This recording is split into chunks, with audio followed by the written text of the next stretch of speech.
नमस्कार बच्चों, कैसे हैं आप सब। आशा करती हूँ आप सभी अच्छे होंगे, स्वस्थ होंगे, खुश होंगे और अपनी पढ़ाई भी अच्छे से कर रहे होंगे। जैसा कि आप सभी जानते हैं, मैं हूँ आपकी हिंदी की अध्यापिका और मैं स्वागत करती हूँ आप सभी का आईसीटी वर्चुअल क्लासरूम में। और आज हम यहाँ पर एकत्रित हुए हैं पढ़ने के लिए क्लास 9 की हिंदी, जिसमें हम यहाँ पर पढ़ रहे हैं हमारे हिंदी व्याकरण का टॉपिक वर्ण विचार। तो वर्ण विचार जो टॉपिक हमारा था वो कंप्लीट हो गया था, यानी कि व्याकरण हम यहाँ पर टॉपिक पढ़ रहे थे और व्याकरण में हमने तीन चीजें हमने यहाँ पर पढ़ी थी। तीन भाग मैंने आपको व्याकरण के बताए थे, वर्ण विचार, शब्द विचार और वाक्य विचार, जिसमें हमने अपना पहला टॉपिक वर्ण विचार, यानी कि जिसमें हम वर्णों के आकार, उनकी आकृति, उनकी बनावट और उनके उच्चारण पर विचार करते हैं, उसको हमने पढ़ लिया था। उसके बाद हम यहाँ पर यानी कि शुरुआत, जो हमारे भाषा की शुरुआत होती है, भाषा की जो सबसे छोटी इकाई होती है जिसके और अधिक टुकड़े नहीं किए जा सकते, वर्णों के भेद, यानी कि वर्ण कितने प्रकार के होते हैं, स्वर तथा व्यंजन उनके भी कितने भेद होते हैं, यानी कि स्वरों को भी हम किस तरह से उच्चारित करते हैं, ह्रस्व स्वर क्या होता है, दीर्घ स्वर क्या होता है, प्लुप्त स्वर क्या होता है, और उसके बाद व्यंजन, ऊष्म व्यंजन, आपका स्पर्श व्यंजन और अंतस्थ व्यंजन, इनके बारे में हमने लास्ट सेशन में कंप्लीटली पढ़ लिया था। और मैं आशा करती हूँ कि आप सभी को समझ में भी आया होगा, क्योंकि ये एक रिवीजन है। क्लास 9th में आते आते ये सब आपके लिए रिवीजन होता है, क्योंकि ये चीजें, ये टॉपिक आप class 2nd, 3rd, 4th, 5th में पढ़ते हैं, ठीक है ना। तो क्योंकि व्याकरण की शुरुआत है, तो जिसमें हम भाषा के बारे में पढ़ेंगे, तो शुरुआत से हमने एक बार रिवाइज करना है। तो हम अपना नेक्स्ट टॉपिक यहाँ पर स्टार्ट कर रहे हैं, जो है शब्द विचार, ठीक है ना। तो शब्द विचार, जिस तरह से हमने वर्ण विचार में वर्णों के आकार, उनकी आकृति, उनके बनावट, उनके उच्चारण पर विचार किया, उसी तरह से शब्द में हम यहाँ पर शब्दों का के की परिभाषा, शब्द के भेद, शब्द के एक तरह से अर्थ के आधार पर वो कितने प्रकार का होता है, विकार के आधार पर कितने प्रकार का होता है, रचना के आधार पर कितने प्रकार का होता है, उत्पत्ति के आधार पर कितने प्रकार का होता है, ये सारी चीजें हम यहाँ पर पढ़ेंगे। तो हम यहाँ पर शुरू करने जा रहे हैं अपने व्याकरण का सेकंड टॉपिक, यानी कि जो तीन भाग बताए थे व्याकरण के, वर्ण विचार, शब्द विचार और वाक्य विचार, उसमें हमारा सेकंड टॉपिक शब्द विचार हम स्टार्ट कर रहे हैं। तो चलिए शुरू करते हैं। शब्द, शब्द क्या होता है। अब देखिए, जो भाषा की लघुत्तम एवं स्वतंत्र इकाई को, जो भाषा की लघुत्तम एवं स्वतंत्र इकाई है, यानी कि जो हम बोल रहे हैं, ठीक है ना, उसकी एक लघुत्तम इकाई है, छोटा सा पार्ट है एक शब्द, ठीक है। अब ऐसे एक या अनेक वर्णों की, ध्यान से समझिएगा, एक या अनेक वर्णों की स्वतंत्र तथा सार्थक ध्वनि को, स्वर्णों की स्वतंत्र तथा सार्थक ध्वनि को, स्वतंत्र यानी कि जैसे आपका जैसे ये है, ठीक है ना, डर, तो ये और साथ ही इनकी सार्थक ध्वनि, सार्थक यानी कि हम यहां पर डर,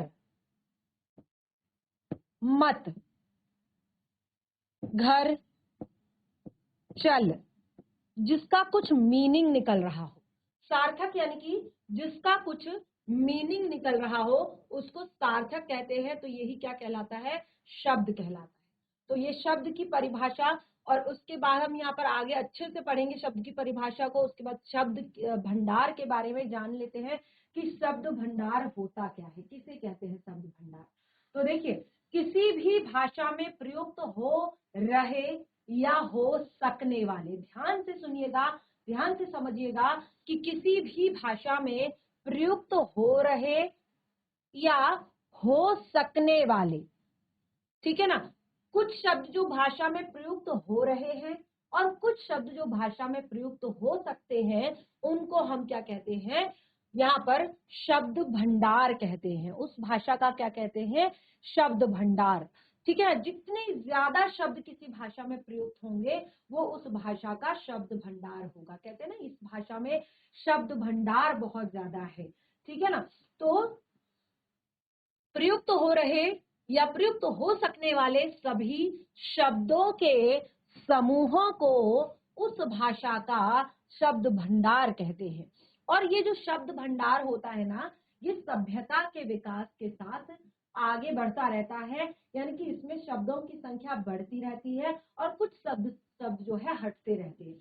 क्यों हटते रहते हैं, सभ्यता का विकास हो रहा है, बहुत सारी चीजें ऐसी हैं जो पहले नहीं थी और बहुत सारी चीजें हैं जो पहले थी और अभी नहीं है। जो पहले थी अभी नहीं है, अब हम उन शब्दों के बारे में नहीं जानते, ठीक है ना। जो अब है पहले नहीं थी, तो पहले के लोग उन शब्दों के बारे में नहीं जानते थे। तो इसे ही हम कहते हैं शब्द भंडार, यानी कि जितने ज्यादा शब्द जुड़ते जाते हैं और कुछ शब्द जो है कम होते जाते हैं, उसको कहते हैं उस भाषा का शब्द भंडार। एग्जाम्पल के लिए देखिए, आजकल जो हम शब्द प्रयोग कर रहे हैं, किलो, ठीक है ना, 1 किलो, 1 लीटर, तो पहले इस तरह से नहीं हुआ करता था। पहले जो है तोलने के लिए जैसे मैंने आपको कहा ना, पाई हुआ करती थी, या जो आपने देखा होगा गांव में आज भी सेर, ठीक है ना, या और भी बहुत अलग अलग तरह की चीजें होती थी जिससे नापा जाता था, मापन किया जाता था। तो किलो शब्द जो है नया शब्द है। कंप्यूटर शब्द, देखिए कंप्यूटर शब्द मैं आज के लिए नया नहीं कह रही हूँ, लेकिन कंप्यूटर शब्द भी आपका एक नया शब्द है, यानी कि ये पहले जो है प्रयोग नहीं होता था। एक टाइम ऐसा था कि जब कंप्यूटर के बारे में कोई भी नहीं जानता था। तोला, ठीक है ना, तोला, छटाक, ये सब पुराने शब्द हैं। अब तोला जो है केवल हम सोने के सोना जब हम लेते हैं, खरीदते, तभी हम सुन पाते हैं, वरना तोले की अब कोई इस तरह की चीज नहीं होती, यानी कि ऐसा कोई कॉमनली हम इस शब्द को नहीं सुनते हैं। छटा, ठीक है ना, इस तरह का शब्द भी हमारा कॉमनली प्रयोग नहीं होता है। तो इसे ही हम कहते हैं शब्द भंडार, जिसमें कुछ शब्द जो है बोले जा रहे हैं और कुछ शब्द जो बोले जा सकते हैं, उन्हें उस भाषा का शब्द भंडार कहते हैं। अब वो कोई भी भाषा हो सकती है, जरूरी नहीं कि हिंदी भाषा ही, ठीक है ना। तो अब हम यहाँ पर आ गए शुरुआत से शुरू करने कि क्या होता है शब्द, किसे कहते हैं शब्द, ठीक है। तो जैसे हमने यहाँ पर वर्ण के लिए कहा कि भाषा की सबसे छोटी इकाई वर्ण कहलाती है, जिसके और अधिक टुकड़े नहीं किए जा सकते। ये हमने वर्ण के बारे में पढ़ा था। जैसे मैंने आपको बताया था ना कि ये हमारे क्या है, वर्ण है, इनके और अधिक टुकड़े नहीं किए जा सकते। ये वर्ण हैं, जिसमें आपके वर्णों के भेद के आधार पर हमने इन्हें कहा स्वर और इन्हें कहा व्यंजन। और हमने कहा कि जो व्यंजन होते हैं उनका उच्चारण हम स्वरों की सहायता से करते हैं, और यानी कि बिना स्वर की सहायता से इसका उच्चारण नहीं किया जा सकता है, ठीक है। तो ये हमारा व्यंजन, तो ये हमने पढ़ा था। तो अब यहाँ पर हम शब्द के बारे में जान रहे हैं। तो जैसे हमने कहा कि भाषा की सबसे छोटी इकाई है जिसके और अधिक टुकड़े नहीं किए जा सकते, तो उसी तरह से अब हम यहाँ पर पढ़ेंगे शब्द किसे कहते हैं, शब्द के बारे में हम पढ़ेंगे। तो यहाँ पर एक छोटा सा एग्जाम्पल मैंने शुरुआत में ही दे दिया था, छोटी सी परिभाषा, लेकिन यहाँ पर क्लियरली जानेंगे। जैसा कि हमें ज्ञात है, देखिए जैसे मैंने अभी अभी आपको बताया कि ध्वनि भाषा की सबसे छोटी इकाई होती है, ठीक है ना। कोई भी जो ध्वनि होती है, जैसे मैंने अभी बताया आपको कि कोई भी जो हमारा वर्ण होता है जिसकी ध्वनि होती है, जैसे क, ख, ग, घ, च, म, ट, स, ठीक है, ये सबसे छोटी इकाई है। लेकिन अर्थ के आधार पर लघुत्तम इकाई शब्द है, अगर मीनिंग के आधार पर देखें, ठीक है ना, क्योंकि क, ख, ग इनका कोई मीनिंग तो नहीं होता, लेकिन अगर हम अर्थ के आधार पर देखें तो सबसे छोटी इकाई भाषा की क्या है, शब्द है, ठीक है। अब देखिए, क्योंकि ये क, च, प, म, न, स, जैसे हम गाते हैं ना, सा, रे, गा, मा, प, धा, नी, सा, तो जैसे ये क्या है, ये केवल ध्वनियां है, ये केवल ध्वनियां है, इनका यहाँ पर कोई अर्थ नहीं है। जैसे क, च, अ, म, र, स, इनका कोई अर्थ नहीं है।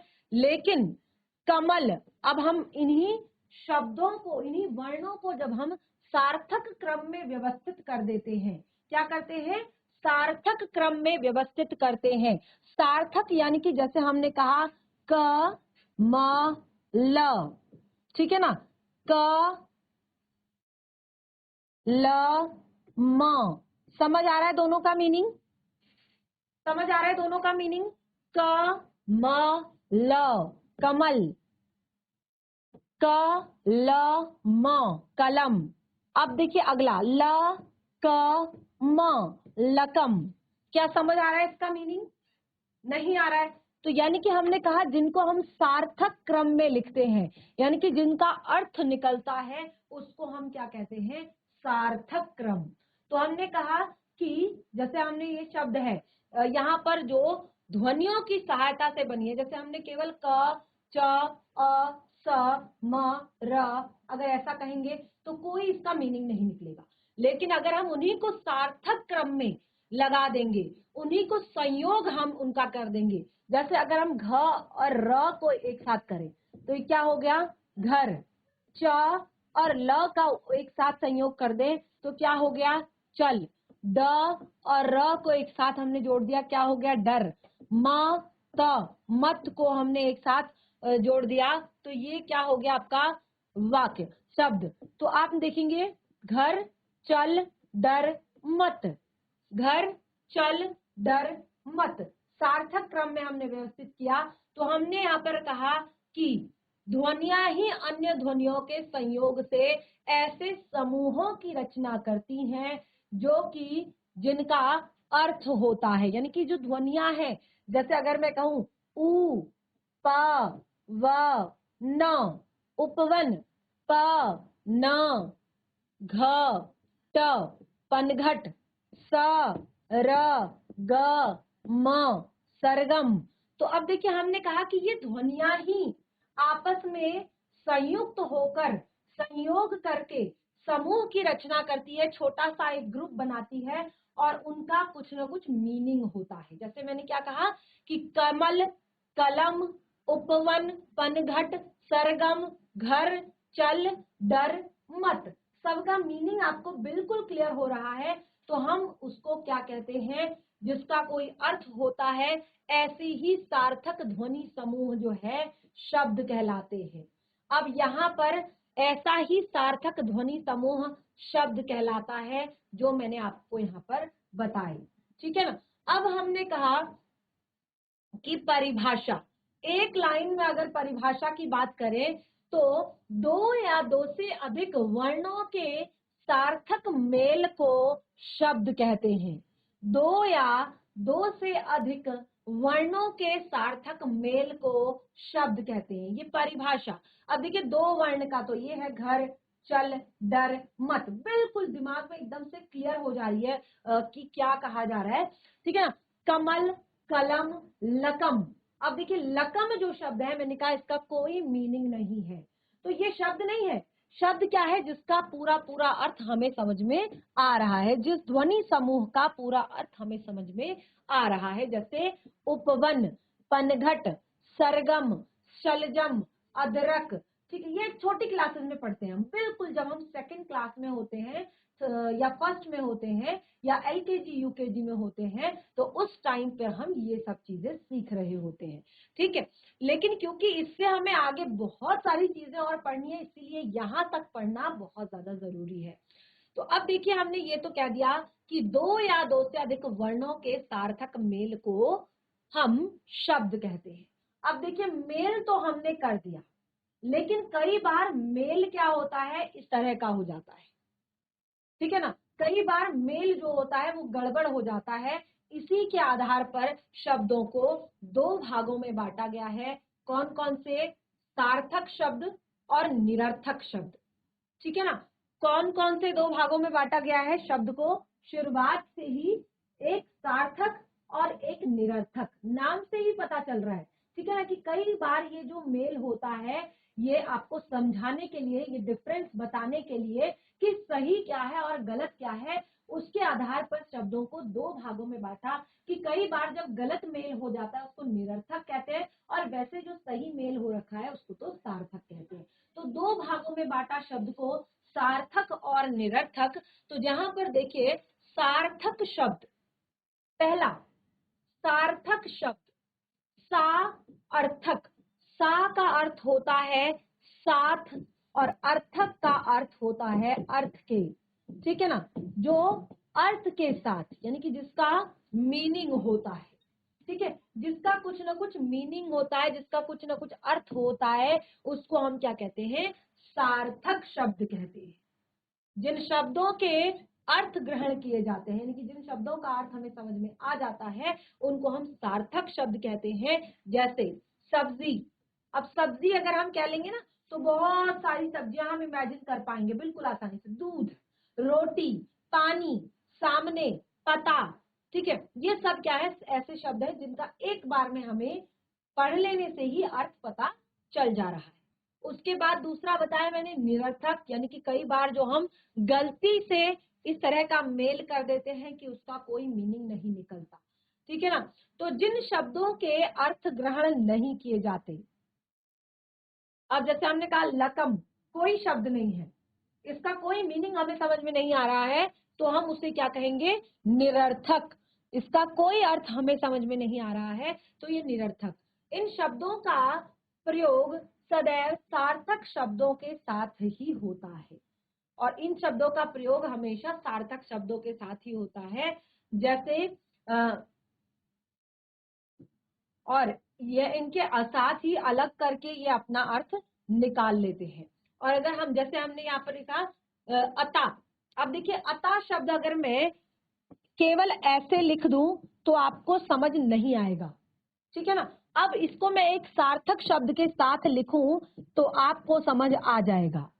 कहते हैं ना, अरे कुछ अता पता है भी उसका कि कहाँ है अता पता, तो यहां से हमें समझ आ रहा है कि क्या कहने की कोशिश की जा रही है। लेकिन अगर मैं केवल इसी को लिखूं, अगर मैं केवल ये शब्द लिखूं तो ये कभी भी आप लोगों को समझ नहीं आएगा, ठीक है। अब हम कहते हैं आमने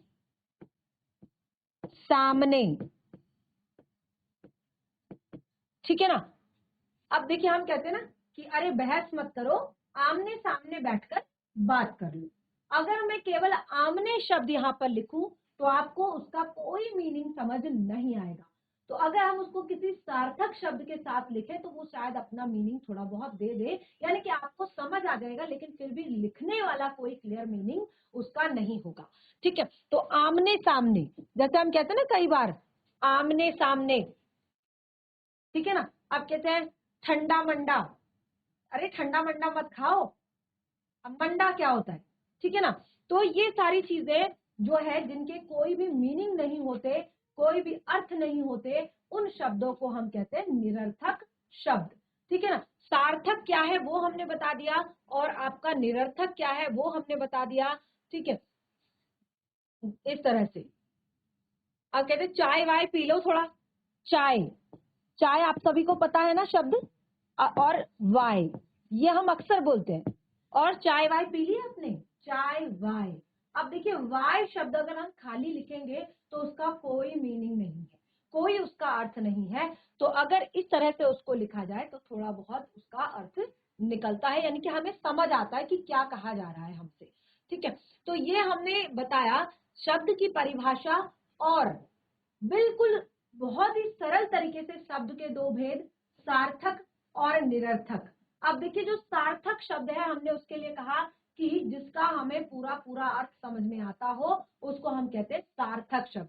अब निरर्थक शब्द तो हमारे यहीं पर खत्म हो गए, ठीक है ना। लेकिन सार्थक, क्योंकि जब अर्थ निकल रहा है तो यानी कि उसके बहुत सारे टाइप्स हो सकते हैं, बहुत सारे प्रकार हो सकते हैं, तो इसीलिए हमने यहाँ पर शब्दों का वर्गीकरण किया है। किस तरह से किया है हमने शब्दों का वर्गीकरण, एक तो जब मैंने आप लोगों को बताया सार्थक तो हमने अर्थ की दृष्टि से उसका वर्गीकरण किया, दूसरा हमने प्रयोग की दृष्टि से, क्योंकि कुछ जो है टेक्निकल वर्ड भी होते हैं, और तीसरा हमने कहा स्रोत इतिहास की दृष्टि से, और चौथा हमने कहा रचना की दृष्टि से, ठीक है ना। तो इस तरह से हमने शब्दों का वर्गीकरण किया, और उसके बाद एक और टॉपिक यहाँ पर आता है नंबर 5, विकार की दृष्टि से, ठीक है ना। उसको हम कहते हैं विकार, या फिर व्याकरणिक विवेचन के आधार पर, विकार के आधार पर, ठीक है।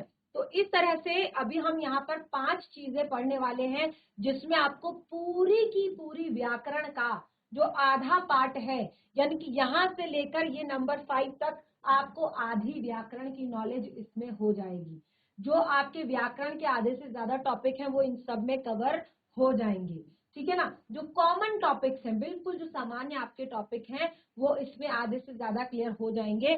तो आप देख रहे हैं सबसे पहले हमने क्या लिखा है, शब्दों का वर्गीकरण अर्थ की दृष्टि से, क्योंकि हमने यहाँ पर दो तरह के शब्द बताए, सार्थक और निरर्थक। जिनका पूरा पूरा अर्थ निकलता है उसको सार्थक कहते हैं। तो अर्थ की दृष्टि से हमने यहाँ पर शब्दों का वर्गीकरण किया, जिसमें हमने बताया कि 4 प्रकार के होते हैं। कितने प्रकार के होते हैं? 4 प्रकार। एकार्थी शब्द, अनेकार्थी शब्द, पर्यायवाची शब्द तथा विलोम शब्द। और ये ऐसी चीजें हैं जो आप क्लास 1 से पढ़ रहे हैं। एकार्थी शब्द किसे कहते हैं, अनेकार्थी शब्द किसे कहते हैं, पर्यायवाची शब्द किसे कहते हैं तथा विलोम शब्द किसे कहते हैं, ठीक है ना। तो यहाँ पर हमने सबसे पहले कहा एकार्थी। अब सबसे पहले शब्दों का वर्गीकरण पढ़ेंगे, शब्दों की परिभाषा, आपको शब्द की परिभाषा आपको समझ में आ गई है, और शब्द के कितने भेद होते हैं ये आपको पता चल गया है। और अब हम उसका वर्गीकरण करेंगे, उसको अलग अलग भागों में बांटेंगे। तो जो हमने यहाँ पर लगभग 5 भागों में सारे शब्दों को बांटा है, ठीक है ना। और उन 5 में भी उसके अंदर जो है बहुत सारे पार्ट्स हैं, बहुत सारे प्रकार हैं शब्दों के, ठीक है। अब देखिए अर्थ की दृष्टि से कौन कौन से, एकार्थी, अनेकार्थी। अब देखिए सार्थक निरर्थक वहीं खत्म हो गया, निरर्थक जिसका कोई अर्थ नहीं निकलता, सार्थक जिसका कुछ मीनिंग निकलता है। अब यहाँ पर अर्थ की दृष्टि से कि क्या मीनिंग निकल रहा है, ठीक है ना। तो जिसमें एकार्थी यानी कि एक अर्थ जिसका होता है, अनेकार्थी यानी कि जिसमें एक से अधिक अर्थ होते हैं, पर्यायवाची यानी कि जो पर्याय में बोला जाता है, विलोम यानी कि जो विपरीत अर्थ प्रकट करता है, ठीक है ना। अब देखिए यहाँ पर एक बार थोड़ा सा इन शब्दों को पढ़ लेते हैं, समझ लेते हैं कि क्या होते हैं आपके अर्थ के आधार पर शब्द। अब देखिए अर्थ के आधार पर शब्द को निम्न भागों में बांटा गया है। अर्थ के आधार पर शब्द को निम्न भागों में बांटा गया है, और वो भाग कौन कौन से हैं देखिए। एकार्थी शब्द, एकार्थी शब्द जो मैंने आपको बताया, यानी कि जब जो है शब्द किसी केवल एक अर्थ को ग्रहण करता है, केवल एक अर्थ शब्द का होता है, उसको हम क्या कहते हैं, एकार्थी शब्द कहते हैं। एक अर्थ, दूसरा कोई मीनिंग नहीं होता, ठीक है ना। सड़क, सड़क शब्द किसी और चीज के लिए प्रयोग होता है। ये सड़क शब्द क्या सड़क के अलावा किसी और चीज के लिए प्रयोग होता है? नहीं होता है। इसी तरह से जूता, जूता शब्द जो है वो भी केवल जो हमारी स्लीपर्स होती हैं उनके लिए प्रयोग होता है, किसी दूसरी चीज के लिए बिल्कुल नहीं होता। नदी, नदी भी जो है केवल एक एक जो हमारी उसका एक अर्थ होता है नदी, ठीक है, कोई दूसरा मीनिंग नहीं होता। आदमी, ये सब सारे शब्द क्या है आपके, एकार्थी हैं, यानी कि जिनके एक से अधिक अर्थ होते हैं। समझ आया? एकार्थी यानी कि जिनका एक अर्थ होता है उसको हम एकार्थी कहते हैं, केवल एक अर्थ को जो ग्रहण करता है। यानी कि आप उसको अगर सड़क कहेंगे या आदमी कहेंगे या जूता कहेंगे या नदी कहेंगे या कुछ और शब्द आप कहेंगे, तो वहां पर आपको बिल्कुल भी ऐसी कोई चीज समझ में नहीं आएगी कि जो आपका दूसरी चीज भी इस तरह की होती है, ठीक है। उसके बाद आपका आता है अनेकार्थी।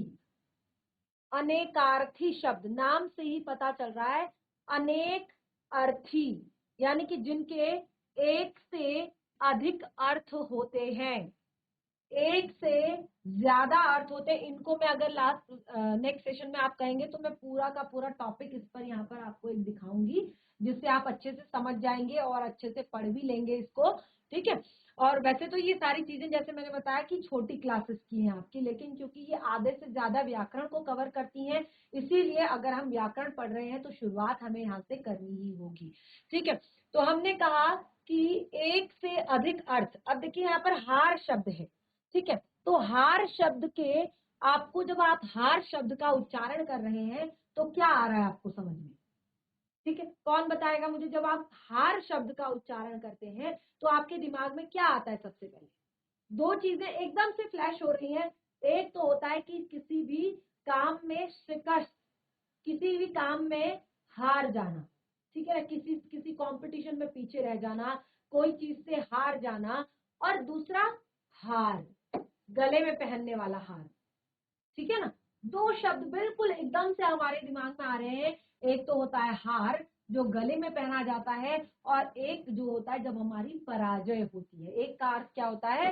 पराजय होना, हार जाना, ठीक है। अगला है कर।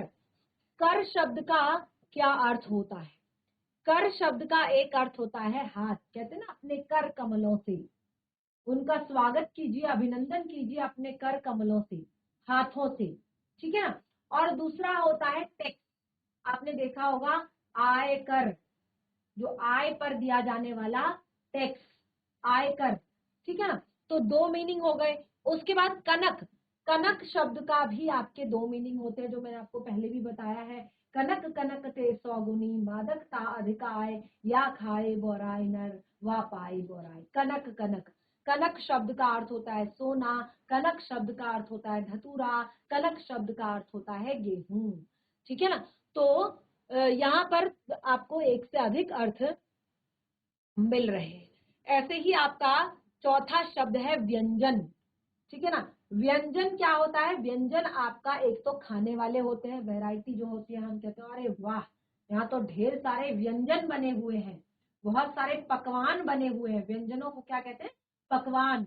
बहुत सारे व्यंजन आज बने हुए हैं। और दूसरा व्यंजन क्या होता है? जो स्वर के बाद आता है। स्वर तथा व्यंजन, जिनका उच्चारण हम स्वरों की सहायता से करते हैं, उनको हम व्यंजन कहते हैं, ठीक है। तो इस तरह से यहाँ पर अनेकार्थी शब्द आप लोगों को समझ में आए। अनेकार्थी यानी कि जिसके एक से अधिक अर्थ निकलते हैं, ठीक है, उसको हम कहते हैं अनेकार्थी शब्द। उसके बाद आता है आपका नंबर थर्ड, अर्थ के आधार पर पर्यायवाची शब्द। पर्यायवाची, पर्यायवाची शब्द क्या होते हैं? पर्यायवाची शब्द किसे कहा जाता है? पर्याय में, यानी कि जिनके अर्थ समान होते हैं, यानी कि अर्थ तो समान होते हैं, अर्थात एक ही शब्द के अनेक समानार्थी शब्द पर्यायवाची शब्द कहलाते हैं। एक शब्द के एक से ज्यादा जो आपके अर्थ हो जाते हैं, तो उनको हम क्या कहते हैं? पर्यायवाची कहते हैं।